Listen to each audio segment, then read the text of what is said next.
Good morning, good afternoon, or good evening, my fine friends. Welcome to episode 10 of season 6 of the Tom Petty Project podcast. I'm your host, Kevin Brown.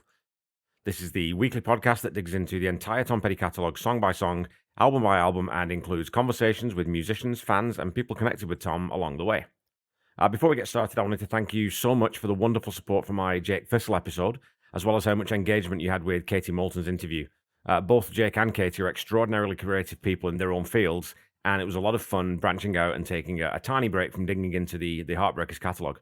I was curious to see how applying this process to a different artist's work would feel, but given how much influence Jake takes from Tom as a songwriter, it was a pretty seamless transition, and I enjoyed it a ton. I think I'll try to throw at least one non-Petty bonus episode into each season moving forward, and I also still have a couple of other bonus episodes to drop in the next few weeks, and I'll let you know about those as I get to them. Today's episode covers the second track from side 2 of Southern Accents and the shortest song on the album, the brilliant and hilariously satirical character study, Spike.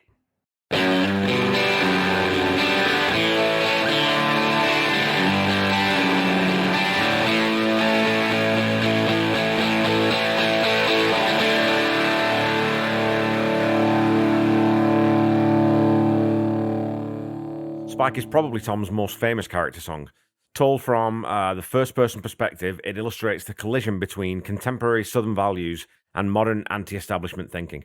In conversations with Tom Petty, Tom tells Paul Zollo, "I assumed the identity of a really kind of ignorant redneck guy who is kind of shaken up when he sees a punk rocker. I sang it from that point of view."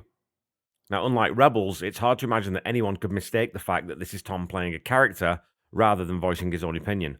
Though Tom does tell Paul, when you do that, you've got to be really careful because there's a certain part of the audience that really thinks it's you and your point of view. They don't get that you slid into a character. As I say, you'd almost have to be willfully stupid to miss the point of this song. So the song starts in the deep, deep south with bass, acoustic and slide guitar, and a slick Rhodes piano part from Benmont. This is as far from California as an adopted Angelino could possibly get in sonic terms. Stan comes in with a little kick to start us off underneath that playfully simple bass line that Howie's laying down. And with the reverb cranked up on Mike's guitar and Stan using his brushes on the kit, the song starts out with that wonderfully loose, sloppy shuffle. And I assume people know what brushes are, but maybe you don't as a drummer. So usually a drummer plays with sticks, obviously. But to get that quieter sound and that different sort of tone, it's a bunch of metal wires or thin rubber or nylon rods bunched loosely together to give you that sort of brushing, quieter tone when you hit the drums. So Benmont's Rhodes, his piano, is panned completely into the right channel, which gives you that sense of, been playing in the bar that Spike walks into, but tucked away into a dark corner. And Mike's in the other cramped corner, panned way back over on the left, just like he was in the old days on that punk rocker cover debut album. I love how swampy and slick that groove is, with Mike just teasing little fills at the end of each bar of the intro. Leading into the first verse, we get the do-do-do-do, those vocalizations, harmonized beautifully by Howie and mirrored by Benmont. So that intro is essentially 36 seconds of pure ambience, just setting the tone for this dusty, grimy flea pit bar that Spike is walking toward and eventually into. During the live performance of Spike at the 1986 Farm Aid 2 show, Tom sets the scene by saying, he was out one day in the middle of July. It was a hot day. He had his leather on and his dog collar, and he seen a little bar, looked good to Spike. A couple of gas pumps and a pool table in there, so he walked on in. And even without that narrative, you can sort of backfill that scene once the song starts because you get that exact sort of spit and sawdust feel from the whole tone of the song. And again, in a 2012 live performance, Tom tells the crowd that the bar that Spike goes into was a bar in Gainesville called the Cypress Lounge, which was, in his words, the meanest, nastiest bar in the whole state of Florida. So there's our scene, all set on Tom's musical canvas and ready for the details to be filled in. As usual, just enough to set our imaginations racing. So the first verse starts as Spike walks into the bar and one of the good old boys sees him over the top of his PBR and nudges his buddies in a very, hey, get a load of this freak way. Look, we got another one, just like the other ones. So clearly, Spike isn't the first punk they've seen lately. Another badass, another troublemaker. I'm scared, ain't you boys scared? You can imagine this toothless hillbilly yucking it up with his buddies and leering at Spike, daring him to start something. And underneath the lyrics, that low shuffle continues with a chord change on I'm scared to heighten the tension in the room. And there's a really neat little trick that Tom pulls lyrically when he transitions from the line, ain't you boys scared, to, oh, I wonder if he's going to show us what bad is. So he just keeps flowing, he just keeps going straight. There's no pause between one sentence to the other. So again, it doesn't sound at all like a song lyric, but exactly the kind of sarcastic antagonism that you find in seedy bars the world over. It's such a stilted, crammed into place delivery that it just, again, ramps up that feeling of unease and potential menace and trouble. Boys, we got a man with a dog collar on. Think we ought to throw old Spike a bone. So this is where we discover that the character's name isn't actually Spike. That's just the pejorative nickname that old One Tooth and his pals have decided to bestow upon him. Tom goes up to that falsetto and lands on the root note at the top, and then back into that do do do do do do section. And in the concert, that changes sometimes to do do deedle dee. So it changes up the phrasing and the vowels that he's using. So that's just the Heartbreakers having fun with that. And on the recording, he leads into that section by saying, "Make me say," whereas in concert, he'd usually say, "and Spike would say." And I'll leave a couple of links to live performances of this one because when you watch the band play this one, it's almost as if they have more fun playing this song than anything else in the catalogue. Perhaps it's the gleeful parody of an attitude that they don't like that the song embodies, or maybe it's memories of the recording process, or possibly a combination of factors. It's also just a heck of a fun song to sing, really. Tom tells Paul Zollo, "I remember we cut that very late at night, really stoned. We were all pretty high, higher than we normally would be." So you can imagine that the recording process itself would have been as much fun as the song is. Some of the looks between Benmont, Mike, and Tom during the '86 Farm Aid performance could definitely be described as knowing. In the second verse, we get Mike adding in a touch more of that hot sauce on the slide, and is playing throughout this song. It kind of reminds me a little bit of a song called "The Man's Too Strong" from Dire Straits on the album Brothers in Arms, which was also released in '85, coincidentally. Though Knopfler's playing a dobro and tonally it's a lot different, the actual licks are quite similar in places, I think. Here's another misfit, another Jimmy Dean. Again, that sneering, who does this punk kid think he is vibe that really makes you root for Spike, even though you know nothing at all about him. Bet he's got a motorbike, what do y'all think? Bet if we be good, we get a ride on it, if he ain't too mad about the future. These lines again are disjointed, and Tom really leans into the drawl to make them accusatory and mocking. Things take a slightly sinister turn, though, with the line, "Maybe we ought to help him see the future ain't what it used to be." And the second half of both of those two lines are double-tracked on the vocal. So that means you can hear Tom's voice twice, and not harmonized, but singing the same thing twice. Just another little bit of production that sort of fattens out those lines and moves the song in a slightly different direction sonically.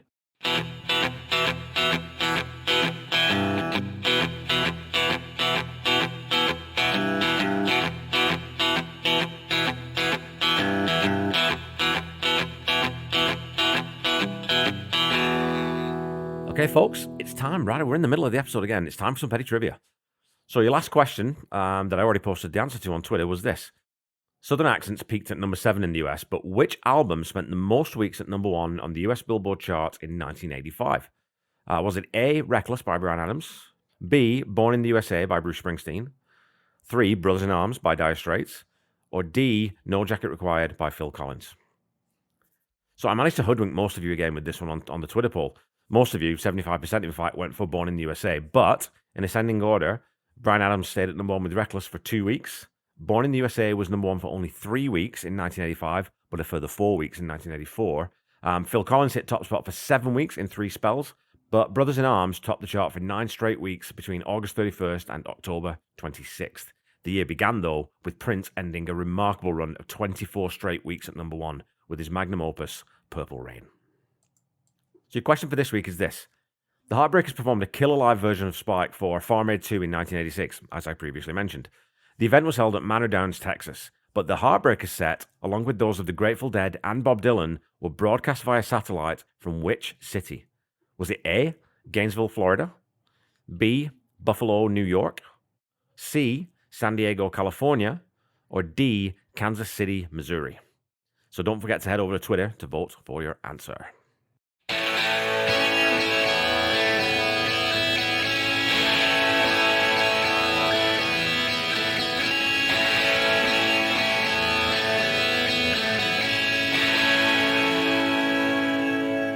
Okay, back to the song.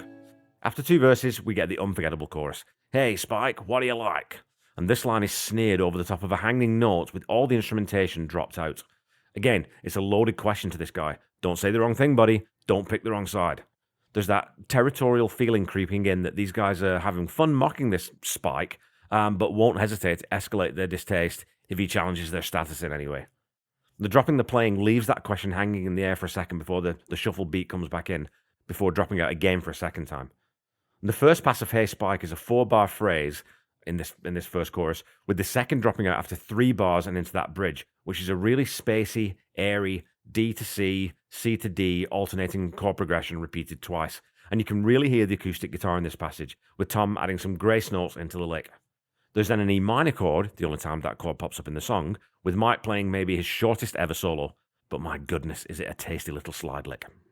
The song then repeats the refrain, "Hey Spike," adding the immortal line, "You're scaring my wife," under which there's some congas as percussion and a quiet little tom roll from Stan.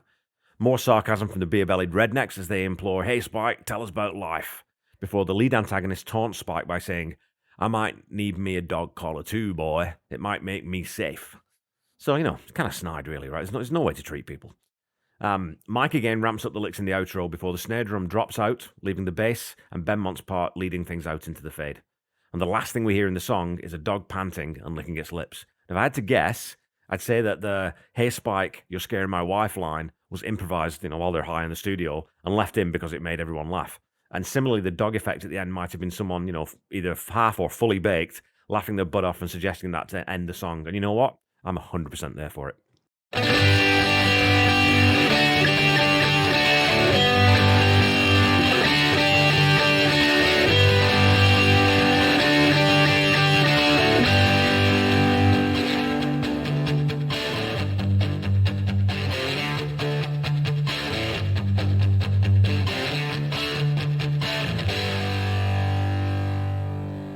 Alrighty, folks, that's all for this week. It's a quick one. Just a quick song, though, really, isn't it? Now, thinking back, I wonder if there's an element here of Tom giving a sort of a wry nod back to the issues that the album cover of the first Heartbreakers album caused. So, those bullets around Tom's neck on that album cover, combined with the leather jacket, came in 1976, right around the time of the punk explosion and the dawn of pierced faces, wild hairstyles, and a, perceived aggressive type of disregard for authority. So Tom could embody all of that sort of punk aesthetic in his protagonist Spike, who we actually learn very little about, as the song is written from the perspective of a staunch conformist, seeing this other and feeling nervous about what he intends to do, and so relies on, as bullies usually do, mocking and disparaging. It's the eternal conflict between the energy of youth and the stoicism of an older generation. Add in the layer of a very socially conservative part of the country, and you get a fabulous cultural dissonance to drop this character into. It's brilliant in that it's a character song, but the character isn't Spike. We never learn whether Spike is a good or a bad guy. We don't know his age, any of his characteristics, where he's from, or what he's doing in this bar. He doesn't belong, and he's just there for the caricature of unwelcoming yokels to contrast with. It's a very clever way to write a lyric. Spike was a mainstay on the Southern Accents tour and played sporadically through to about 1989, and it was a game played here and there in 2001, 2008, and 2011 to 2014. And going through setlist.fm, the only thing I find a little bit surprising is that it wasn't played at all during the Fillmore residency in 97. It's clear the band really liked this song, and it made it onto the live anthology, so I'm curious why Spike never popped his head up in San Francisco. So look, for me, Spike's a straight 10 because it's a brilliantly drawn pastiche of parochial attitudes in small towns everywhere. Stereotypes exist because there's a grain of truth in them, and Tom captures that truth in the marriage of both the tone of the music and the tenor of the sarcastic abuse which is directed at Spike. This is then married perfectly and undercut melodically with those do-do-do-do-do-do vocalizations. But look, I don't know if I can really put this at the very top table. Yes, it's expertly constructed and stands out on a record full of new ideas as a fun, funny little ditty, but there's not a ton to it musically. And, Tom lays down that half-spoken, half-sung vocal gorgeously, and it would be a song that you'd go nuts for if you saw it live. But does it belong on the same shelf as Southern Accents, Rebels, Don't Come Around Here No More? So I have to be as objective as I think I can. So I'm going to give Spike the most rock-solid 8 out of 10 I've given so far. Please remember that you can continue to support humanitarian efforts in Ukraine in many different ways, and I would urge you to do so, please, if you have the means. As always, I've added a link to the Red Cross donation page in the episode notes, and I'll continue to do that. The Tom Petty Project is a proud member of the Deep Dive Podcast Network, so go check them out on Twitter at DeepDivePodNet, and you can look for hashtag DeepDivePodNet as well. I'm sure you'll find something there that you like. They're good people doing great work, and we're adding new members all the time. We've even got some girls now, which is great. Don't forget to follow me on Facebook and Instagram at The Tom Petty Project and on Twitter at Tom Petty Project. You can also find me on YouTube at The Tom Petty Project. So go follow, like, subscribe, do all those kinds of things, and leave a review or a rating if you haven't done that already. I appreciate everyone who has done. Again, recommend to a friend if they like Tom Petty and they don't know about the podcast. Let's try and grow the family a little bit. and keep talking to me on social media. The Tom Petty Project is not affiliated with the Tom Petty Estate in any way, and when you're looking for Tom's music, please visit the official YouTube channel first to try to find what you're looking for, and go to tompetty.com for official merchandise. Don't forget to check out the Tom Petty Nation and Tom Petty Fans Forever groups on Facebook if you're not already a member. They're excellent fan communities, and they are well worth spending some time in. So until we meet again next week, keep listening to and sharing Tom's music. Try to be kind. Try to say I love you to someone at least once a day. Stay safe and healthy, and I'll be back with you next week to talk about another excellent deep cut from the Heartbreakers' 6th studio album, Dogs on the Run. Bye-bye.